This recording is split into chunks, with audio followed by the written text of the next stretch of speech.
Hola niños, ¿cómo están?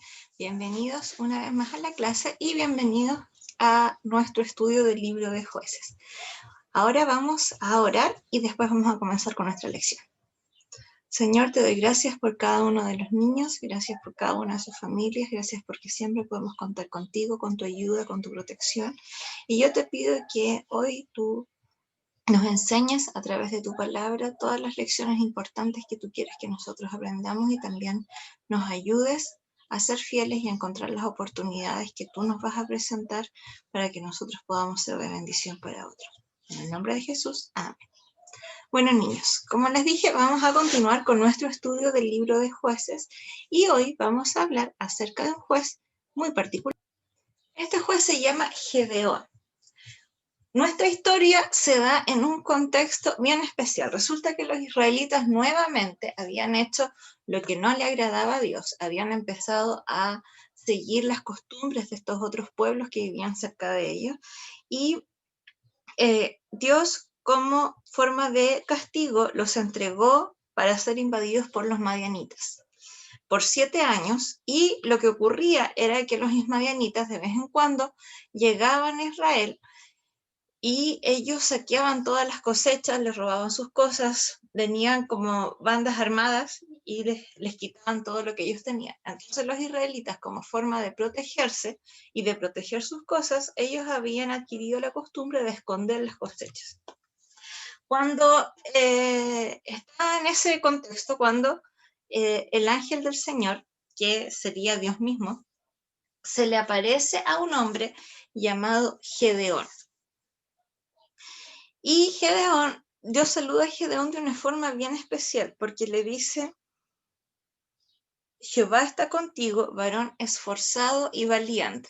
Claro, quizás Gedeón sí era esforzado, de hecho él estaba trabajando en ese momento, pero valiente uno podría dudarlo, porque él estaba escondiendo el trigo igual que el resto, él no estaba tratando de armar una milicia para poder derrotar a los madianitas y sacarlos de la tierra, él estaba escondido tal como estaba el resto de los hombres del pueblo de Israel.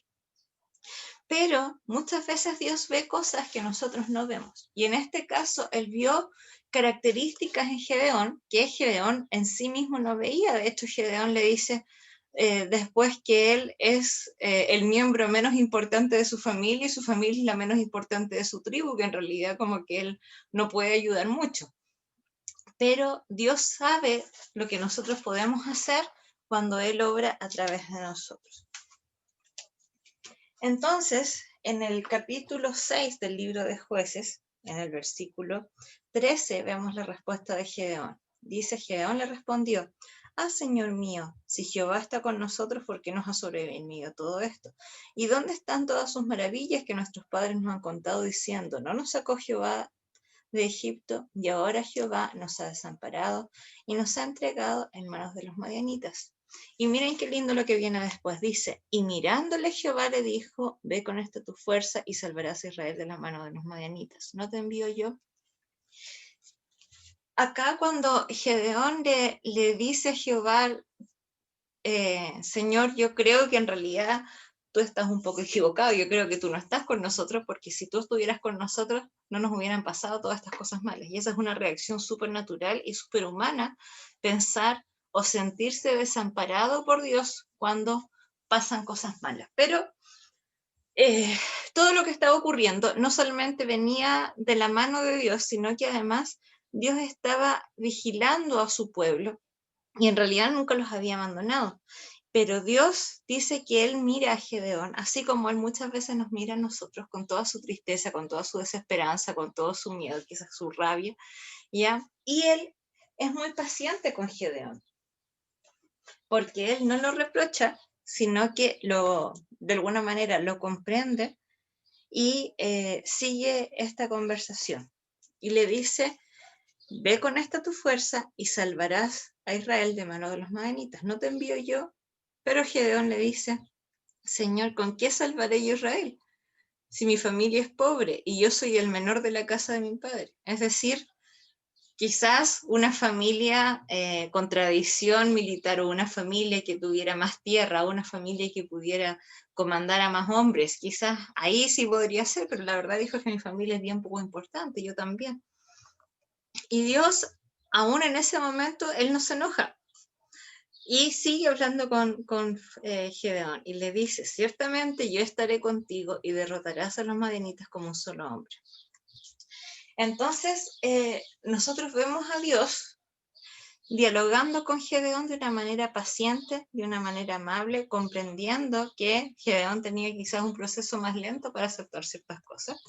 Entonces, Gedeón le pide una prueba de varias que le va a pedir. Y le dice, Señor, si yo hallé gracia delante de ti, dame una señal de que en realidad eres tú el que está hablando conmigo. O sea, en realidad dame una señal de que realmente tú eres Dios. Y niños, nosotros tenemos que entender que acá no estamos hablando de una persona que le está dando un consejo a Gedeón, sino que Dios mismo se le aparece, ¿ya? Ya ese hecho es milagroso y así y todo a Gedeón le cuesta creerlo. Entonces, dice Gedeón, yo voy a ir a preparar una ofrenda para ti y te la voy a traer. Y Gedeón se tiene que haber ido por un par de horas porque él tuvo tiempo de hacer un guiso con un cabrito, tuvo tiempo de hacer pan y le trajo todo esto al Señor. Y él pone su carne, pone el pan en una roca, tira el caldo de este guiso encima del pan y de la carne, y el Señor hace que salga fuego de la roca y queme la ofrenda de Gedeón. Entonces así Gedeón tuvo la prueba de que realmente era Dios el que hablaba con él. Y ahí a Gedeón le da miedo porque realmente ahí se da cuenta que está hablando con Dios mismo y él piensa que él va a morir por eso. Pero Dios le dice que no se preocupe, que él viene en paz. Y después el ángel de Dios se va y en la noche Dios le da su primera instrucción, ¿ya? Y le dice que él tiene que destruir la estatua del dios pagano que estaban adorando los israelitas, que tiene que hacer leña con la estatua y que con esa estatua él tiene que ofrecer un sacrificio de un toro de los toros como más importantes que tenía su papá. Entonces, Gedeón tenía un poco de miedo, entonces no lo quiso hacer de día para que no lo pillara la gente del pueblo, fue de noche, y él destruye la estatua de acera que estaba ahí, él hace el altar a Dios y ofrece este toro en sacrificio. Entonces después las personas del pueblo se dieron cuenta de lo que había pasado a la mañana siguiente y se enojaron mucho y ellos querían ir y matar a Gedeón. De hecho fueron donde el papá de Gedeón para exigirle que sacara a su hijo para que ellos lo mataran porque había destruido la estatua de su dios pagano. Entonces el papá de Gedeón lo defiende, le dice que si este dios pagano de verdad es un dios que se defienda solo, ¿ya? Y él protege a su hijo. Y después Dios le habla a Gedeón nuevamente y le dice que él tiene que formar un ejército porque él va a destruir a los madianitas y para que ellos puedan ocupar su tierra. Entonces Gedeón va por todas partes mandando mensajes diciendo que él está armando este ejército para poder derrotar a los madianitas, para que no sigan oprimiendo a Israel. Y Gedeón juntó mucha gente, juntó a 32.000 soldados o 32.000 hombres dispuestos que estaban para ir a la guerra. Y Dios mira a este ejército y le dice, Gedeón, ¿sabes qué? Estas personas que están acá son muchos. Entonces lo que vamos a hacer es que tú vas a hablar con ellos y les vas a decir que todos los que tengan miedo de ir a la guerra, que se devuelvan a su casa. Porque ¿qué es lo que temía Dios? Que si ellos derrotaban a los madianitas con estos 32.000 hombres, ellos después iban a sentirse orgullosos y iban a decir, ah, claro, nosotros derrotamos a los madianitas porque éramos muchos y éramos súper fuertes. Entonces, para evitar eso y para que ellos de verdad supieran que había sido Dios el que les había dado la victoria, él le dijo, bueno, todos los que tengan miedo pueden devolverse a su casa. Y se devolvieron 22.000 personas y quedaron solamente 10.000, o sea, quedó menos de un tercio del ejército. Y Gedeón, de nuevo, empieza a dudar de la palabra del Señor y le dice a Dios que él necesita una prueba de que realmente los va a ayudar y que de verdad van a derrotar a los madianitas. Y le dice, yo voy a poner un vellón de lana. Un vellón de lana es cuando está esquilada la ovejita y la lana todavía no se trabaja. Y la voy a poner en el suelo toda la noche. Entonces, en la mañana tiene que caer el rocío de la noche solamente sobre la lana, pero tiene que estar toda la tierra seca alrededor. Que todos sabemos que cuando cae el rocío cae en todas partes y no cae solamente en algunos sectores. Entonces, Dios lo hizo así. Al otro día se levanta Gedeón, se da cuenta que está la lana mojada, la tierra está seca y estruja la lana y sale un tazón de agua. Y después Gedeón le pide a Dios un segundo milagro como prueba de que realmente lo va a ayudar. Y le dice, Señor, no quiero que te enojes conmigo, pero te pido por favor que ahora me des otro milagro. Ahora lo que quiero que pase es que quede toda la tierra mojada, pero que quede la lana seca. Y dejó la lana toda la noche, y Dios lo hizo así. Se mojó toda la tierra y quedó la lana seca. Entonces, ya había ocurrido este milagro de la lana, Dios le dice que tiene que reducir al ejército, Gedeón reduce el ejército y quedan 10.000 personas. Y estas 10.000 personas Dios todavía piensa que son muchos. Entonces dice Dios, llévale las personas a tomar agua al río, porque son demasiadas. Y todos los que tomen agua llevándosela a la boca con la mano son los que van a ir contigo, y los que se agachen harto a tomar el agua, ellos van a quedarse acá.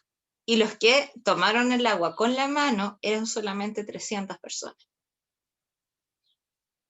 ¿Ya?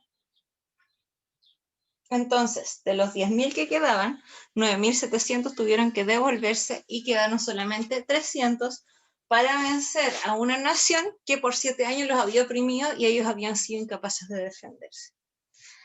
Entonces, Gedeón toma a sus 300 hombres, los lleva al lugar donde iba a ser la batalla, y a cada uno le da un cuerno para que ellos puedan hacer sonar, les da un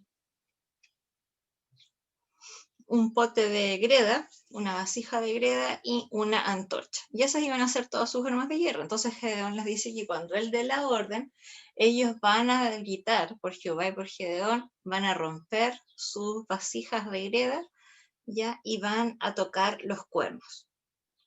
Entonces, era una estrategia bien especial, ¿ya? Pero las personas estaban dispuestas a obedecer a Dios. Además que Gedeón estaba con el 1% de su ejército original, ¿ya? De los 32.000 que tuvo al principio, solamente quedó con 300. Y Dios conoce el corazón de Gedeón, sabe que él es un hombre que es un poco temeroso, entonces le dice, Gedeón, yo preparé otra prueba para ti, ¿ya? Cuando tú vayas, quiero que bajes al campamento de los madianitas y tú vas a escuchar una conversación que te va a servir como señal de que yo de verdad te estoy ayudando. Y esto es muy interesante porque ahora Gedeón no había pedido la prueba, pero Dios, como es bueno y es paciente, se lo ofrece solo. Y cuando él baja al campamento, él escucha a un hombre que está hablando de un sueño que tuvo en el que básicamente Gedeón los derrotaba a todos. Entonces Gedeón se sintió bien, se sintió confirmado, y llegó el momento de la batalla. Y tocaron, todos esos 300 hombres tocaron los cuernos, rompieron las vasijas, prendieron las antorchas, y las personas del campamento de los madianitas se asustaron tanto porque esto los pilló por sorpresa a la mitad de la noche, que empezaron a luchar entre ellos. Finalmente ellos escapan y en el camino los israelitas logran capturar a las personas que ellos debían capturar. ¿Qué lecciones podemos sacar de esta historia? Primero, Dios conoce nuestras luchas y es paciente con nosotros. ¿Ya? Dios sabe que nuestra fe no siempre es perfecta, y Él sabe que aunque nosotros queremos hacer la voluntad de Dios, muchas veces nos equivocamos o nos vamos por caminos que son distintos al que Él nos pide. Pero Él siempre es paciente con nosotros. Y eso a nosotros debe ser de ánimo porque sabemos que Dios no nos va a abandonar ni desechar porque nosotros nos equivocamos. Número 2, Dios nos capacita y nos ayuda a hacer lo que Él nos pide. Gedeón no era un soldado, Gedeón era un hombre cualquiera dedicado a la agricultura, nada más. Y Dios le dio el valor, la fortaleza, la capacidad de liderazgo y la estrategia para poder hacer lo que Él le había pedido. 3, los buenos resultados siempre son producto de la bendición de Dios y no de nuestro propio mérito. Cuando nosotros tenemos cualquier talento, si nosotros tenemos inteligencia para hacer algo, si nosotros tenemos habilidad física para hacer algo, si nosotros tenemos habilidades sociales para hacer algo, cualquier habilidad que nosotros tenemos siempre viene de Dios. Y nosotros tenemos que tener claro que las cosas buenas que nosotros nos pasan porque Dios lo ha permitido. Así que siempre debemos ser humildes en ese sentido.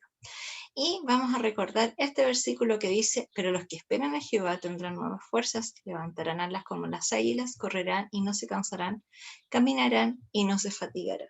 Cuando nosotros esperamos la bendición de Dios, la protección de Dios, nosotros podemos estar seguros de que siempre vamos a tener lo que necesitamos para poder estar en la circunstancia que Dios nos pone y salir victoriosos. Espero, niños, que les haya servido mucho esta clase y que tengan una muy, muy buena semana. Chao.